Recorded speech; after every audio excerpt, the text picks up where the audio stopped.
Okay, thank you very much, and hello everyone. So yeah, I'm Greg, and my talk's on contextual expected threat using spatial event data. So I'm a first-year PhD student at the University of Southampton. My work is in collaboration with Sentient Sports, and I have a focus on the use of AI on football data. Throughout this talk, I'll firstly give a recap of expected threat and highlight some of its shortcomings. I'll then explain my spatial XT model and why this is useful and how it's generated. We'll then evaluate this model, and then we'll look at some applications of the model, such as how it can be used to value team positioning and optimize defensive structures. So firstly, expected threat. The idea of modeling play sequences was first introduced by Sarah Rudd and then extended by Karen Singh in 2019 to produce the expected threat model.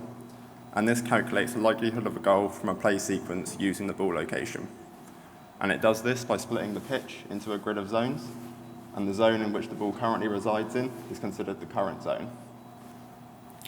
And then this is applied to the expected threat equation, where it calculates the probability of a shot, probability of a goal, probability of the ball being moved, and if the ball is moved, the probability of the ball moving to each zone on the pitch.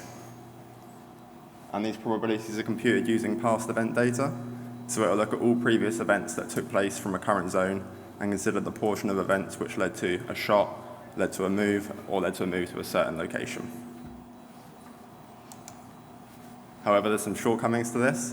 For example, we have two examples of football play where the threat is the same for both situations because the current zone is the same.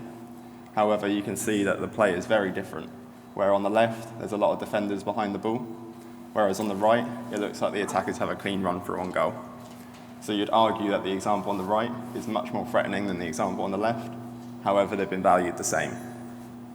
And just as a note, for the rest of this talk, attackers will always be in red and defenders will always be in blue for all of the pitch plots. So now I'll introduce my spatial expected threat model. And this uses StatsBomb 360 data, which gives context of player positions to give added context to the expected threat model.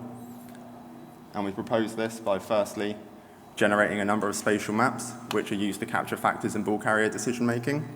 And these are essentially the pitch grids we've seen before, and each grid gives some information on football play, such as the control that each team have or the likelihood of an interception into that zone. And then these maps are inputted into a convolutional neural network, and this is to learn transition probabilities. And these probabilities are the transition model from the expected threat equation, so the probability of the ball moving to each zone on the pitch. And this does this specifically for the first iteration of expected threat. Because we can't know player positions for later iterations in a play sequence, we focus on the first iteration.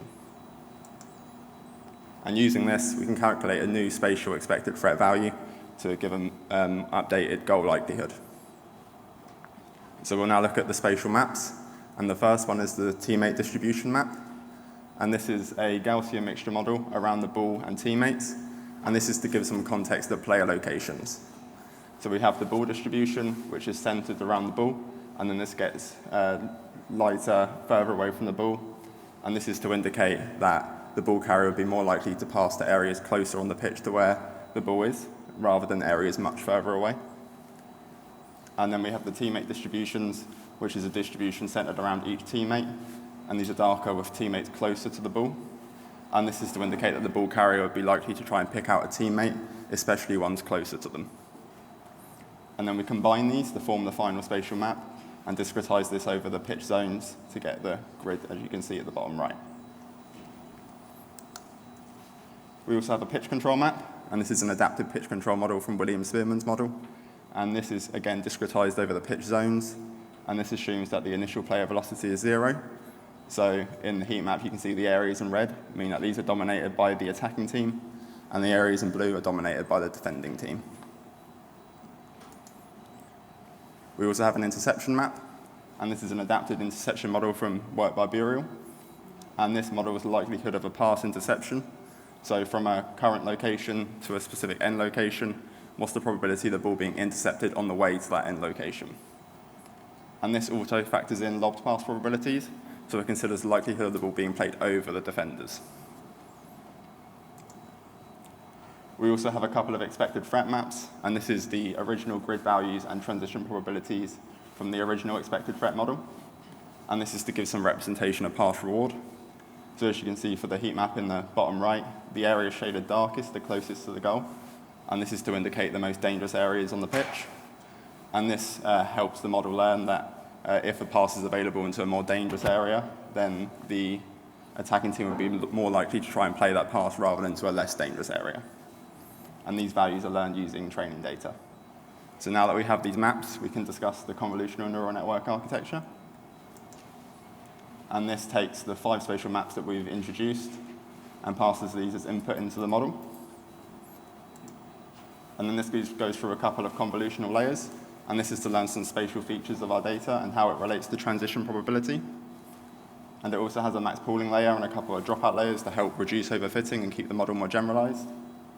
And then this gets passed through a couple of dense layers, and it's outputted as a softmax activation function, which gives us an array of probabilities which sum to 1. And these probabilities are the contextual move transition matrix, so the probability of the ball moving to each zone on the pitch, and also the probability of possession being lost. So now that we have our model, we can evaluate it. And for this work, we had 2 seasons of Premier League data for 10 teams. And this was StatsBomb 360 data. And the first evaluation we did was we did an ablation study of spatial maps. So we validated each spatial map that went into the model. And we did this using 10-fold cross-validation on final third events for the 2021 season. And when doing this, we found that a combination of all of the maps put into our model produced the best ball transition prediction accuracy. And this means that each map is giving some value to our model. We also evaluated against expected threat to the original model. And we did this by training on 1 season of Premier League data and testing on a separate season. And when doing this, we firstly found an improved predictive accuracy for ball transitions compared to the original model.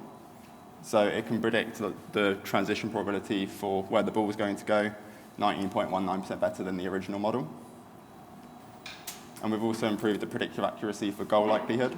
We're using our new spatial XT value compared to the original XT value. And this is a 0.42% improvement in predictive accuracy. And we think this could be improved further with future work, where we also look at a contextual shots model, as well as a contextual move model, as we have currently. So now that we've evaluated, we can look at some applications of this model. So going back to the original expected threat model, this essentially computes the threat of a situation based on the average defensive and attacking positioning, because it's taking all events that have happened in the past from a current zone, considers all combinations of defenses and attacks that have happened in the past, and combines these to form an average threat of that situation. Whereas our spatial model factors in player positioning to recalculate the goal likelihood. So we can therefore compare the spatial model to the original model to see how the threat has changed based on where player positions are. And this can help us value collective defensive and attacking positioning in football. And we do so by proposing a new threat above expected, or a TAX metric, which is essentially the percentage increase or decrease in threat for a given situation based on player positions. And for this, a positive TAX value means that there's a higher threat than average, and a negative TAX value means that there's a lower threat than average. So we can look at some example of this. Here we have Kevin De Bruyne on the ball taking a shot, and the TAX here is 2.22. So the threat is 2.22% higher than average in this situation. And we can interpret this using a heat map, where the areas in red suggest that the ball is more likely than average to be transitioned to those areas, and the areas in blue mean that the ball is less likely to be transitioned to those areas than average. And this has been interpolated to make it look a bit more interpretable, but this is essentially, again, the pitch zones that we've seen before. And as you can see, there's some red on the left and in the middle, indicating that the ball is more likely to go to these areas, and that's what's leading to the higher threat than average. So we have a second example with Bernardo Silva on the ball, and here the TAX is minus 11.6, so 11.6% lower than average. And we can see that Arsenal have quite a good defensive structure in the box, and Bernardo Silva only has one teammate in the box to pick out. So it's suggesting that it's likely he'll try and run down the right-hand side or maybe pass it back, but there's not really any options for him to pick out in the model, so it's unlikely for the ball to go there. And that's what's leading to the lower TAX value. We have a third example with Bukayo Saka on the ball, and here the tax is 35.8, so the threat's much higher than average. And we can see the heat map again to see that it's expecting a dangerous run into the box by Saka into a dangerous position. And this is what actually happens in this situation. And we have one more example with Sadio Mane on the ball against Man United, and the threat here is minus 27.8%, so much lower than average. And we can see this because a lot of the Liverpool players are behind the ball, except for Mo Salah. And a lot of the Man United defenders are also behind the ball, and they've got quite a good defensive setup. In this situation, Mane did actually pick out Salah, but I think that's mainly due to the genius of Mane. Okay, so now we have this, we can also compare team head-to-heads, and we do so for 10 teams in the English Premier League 21-22 season. And this is essentially analysing the mean change in threat, or the tax, given the player positioning over each game. And this can help us value the defences and attacks in football by seeing how threat changes when certain defences play against certain attacks. For example, when Liverpool are defending against Burnley, the mean tax is minus 13.98, so the threat is 13.98% lower than average when Liverpool are defending against Burnley. And some notable results from this are Tottenham, who, when attacking, have a mean tax of 6.88, so the threat's 6.88% higher than average when Tottenham attack. And we think this is due to their counter-attacking style, where they're catching teams vulnerable and finding attacking space, and also maybe late runs from fullbacks, so leaving men unmarked in the box. Some other notable results are Man United, who, when defending, have a mean tax of 2.35, so it's higher than average when they're in defence. And this is similar to the likes of Burnley and Brighton. And this is backed up by their statistics last season, where Man United conceded 57 goals in the league, and Burnley conceded 53. Another notable result is Leeds, who come out with a mean tax of minus 0.51 when defending, so the threat's lower than average. And we think this is due to their pressing style, where they're having a high interception likelihood, and also closing off space. And we think our model is probably valuing this more than potential space left behind in later parts of the play sequence if this press was to be bypassed. So we can now look at the defensive optimizer. So what we try to do here is we try to optimize the defensive structure within the bounds of 5 meters from their original position. So we take each defender and see where they can be optimally placed, but they can only be 5 meters from their original position to give some realism to the results, so that in the future situations they could maybe perfect their position without it being too unreasonable. And we do so using a basin hopping algorithm with an SLSQP local optimizer. And this is essentially a global optimizer that's looking for a global minima. And in this case, it's trying to minimize spatial expected threat. So it's trying to lower the threat of the situation as much as possible by changing around positions of defenders. This needs a bit more future work because it's currently quite slow, and due to the noisy gradient landscape from the discrete zones, it can sometimes be hard to find the minima. But we think with additional data and some future work, we can improve this. And this could be used as a post-match analysis tool for clubs, where they could look at situations where their defence maybe particularly struggled and consider where they could be positioned in future to help improve their defence and reduce the likelihood of a goal against them. So we can see some examples of the optimizer in action. Here we have the ball carrier on the ball as B, and the defensive teamer in blue. And when passed through the optimizer, it suggests that the players should move as so into these positions. And you can see that a few passing lanes have been cut, and also a lot of the defenders have grouped up in the middle to cut off the space that was originally in the middle of the box. And also a player on the right-hand side is being played slightly offside. So we can interpret this using heat maps again to see what's happening. And the mean tax of the original positions on the left was 2.22%. And then the mean tax of the optimized positions on the right is minus 2.36. So you can see that it's been lowered. And you can see that the main danger in the middle, where the ball was more likely to go into the middle of the box, this has been reduced by the defence grouping up. And also, the player on the left, his passing lane's been cut, but it's still expecting that it would be likely the ball carrier would try and play this pass. However, the main threat in the middle of the box has been neutralised. We can also see this in picture format to make it a bit more interpretable, where you can see where it suggests each defender should go. So Henderson is suggested to drop back and the defence narrow in the middle, and also Trent to move slightly further to his right to cut the passing lane.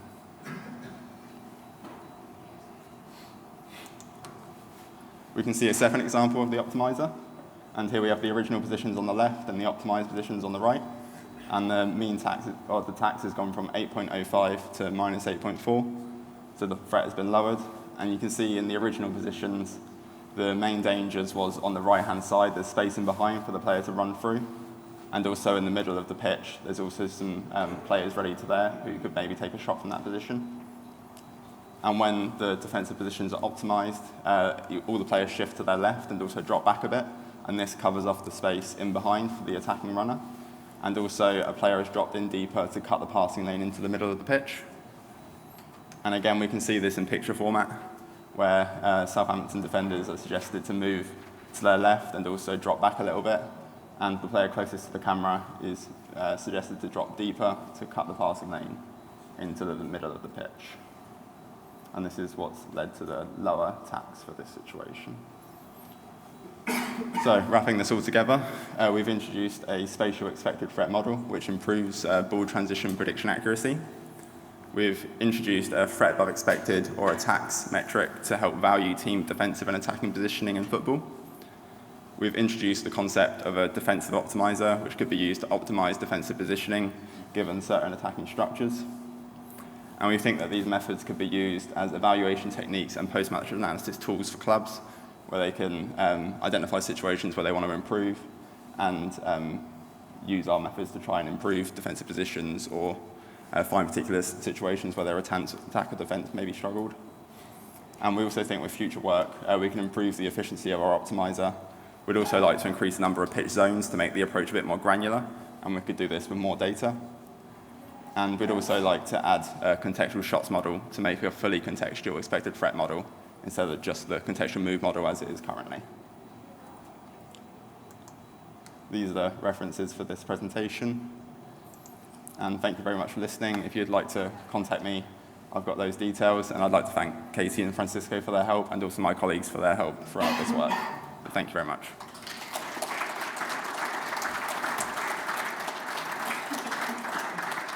Thanks very much, Greg. Any questions? I'm wondering, could you go back to the slide where you presented a game from Manchester City and Arsenal clash? It was the second example. Oh, here. I'm wondering, how crucial is it to factor in the limitation of or the uncertainty caused by the invisible area? For example, here, I'm wondering that there may be a left winger that is doing a late run into the box, and he's hidden for now. So how can we address this limitation? Or maybe what's your idea? Or maybe you are already somehow factoring in this invisibility.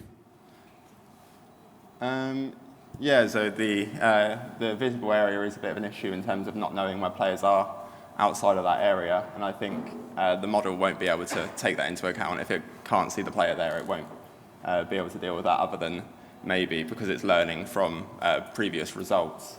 It may see that even though there's no attacker there, there's been situations where the attacker has come through on that far side, so the model might pick up on that even though it can't see one.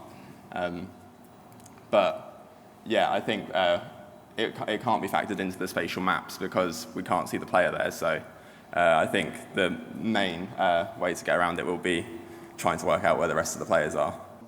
For the head-to-head team heat map tags, yeah. So just wondering, like, how consistent they are. Say you have a Man City against Southampton for 4.2, but is that from like?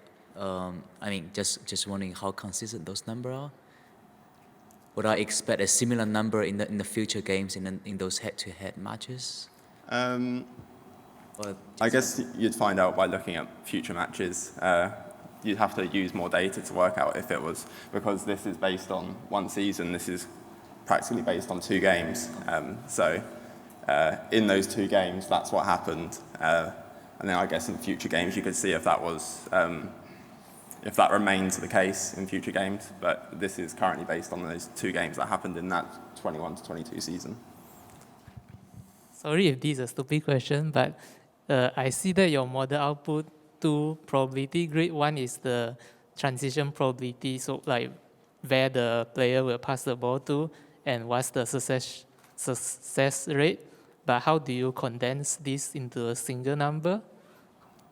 So it's not condensed into a single number. So the output of our model, if I go back to... So do you mean this output here? Yeah.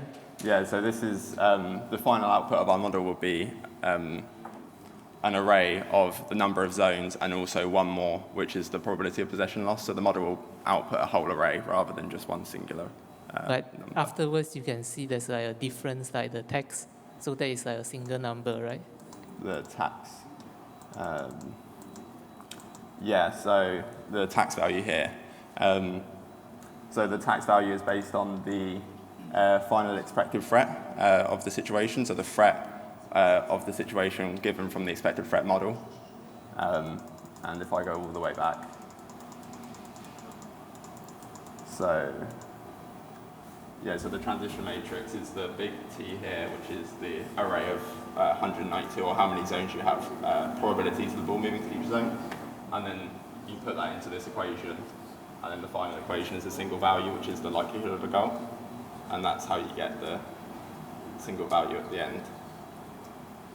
That makes sense. Yes, from the, I think it was Liverpool-Man City, right towards the end. Basically, have you seen too much where almost it goes against the principles of play in terms of how you'd coach that defensive side? I think what you said was the predictive defensive optimizer would show them going across and basically leaving men that they were marking to leaving free players in the box, if that makes sense. Yeah. Have you seen that where it goes against perhaps how people would coach normally? Obviously, in that left-hand side example, you got two men at the back post sort of areas who are marking pretty much men. In this example on the right, obviously you tell them to move across, leave their man, move across into space to protect the central area. I didn't know if that was a particularly other trend that you've seen or anything which you can gain insights which goes against the coaching process. Yeah, I think so. I think as the model is like kind of mathematical, it doesn't really factor in what a coach would usually suggest. So I think you definitely see examples like this where the way the model finds its minima is gone against maybe the standard practices, which can lead to some interesting results. But yeah, I think it kind of goes. It doesn't currently take in like expert information from coaches and stuff, so it won't consider that. And yeah, I think if you look at other optimized situations, there probably are some which look very like what a coach would suggest, and some others which may be a bit rogue and suggest other different setups. You know, this is actually based on a snapshot in one screenshot, if you like, of an event. Yeah.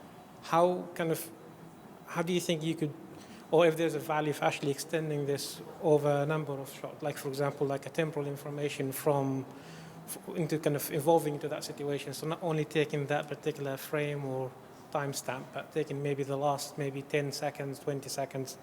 Do you see that actually happening? Can you actually sort of see that model being extended this way? Yeah, I think so.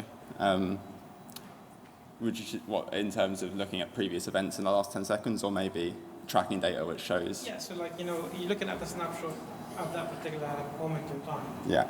Obviously, to get to that moment in time, things happen, Yeah. and that dynamics actually could potentially be very informative on the thread. Do you think this is something can be sort of baked into the model as well? Yeah, definitely. I think this could, I haven't looked at it yet, but I definitely think that's something that could be looked at. You could add that as additional input into the model and see maybe how it changes its results based on that. It would definitely be possible. It'd be something interesting to look into. One last thing as well is like when you do the optimization for the defender sort of thing, I think you're assuming that the positions of the offense is static. Is that correct? Yeah, you assume it's like a given attacking structure, so the attacking structure stays the same. Right. How could the defense change to deal with that attacking structure particularly? Okay. And if you have tried to kind of modify that and just make them actually move with the as you move the defenders as well? I haven't looked into it yet, but potential future work as well. Great, thanks very much.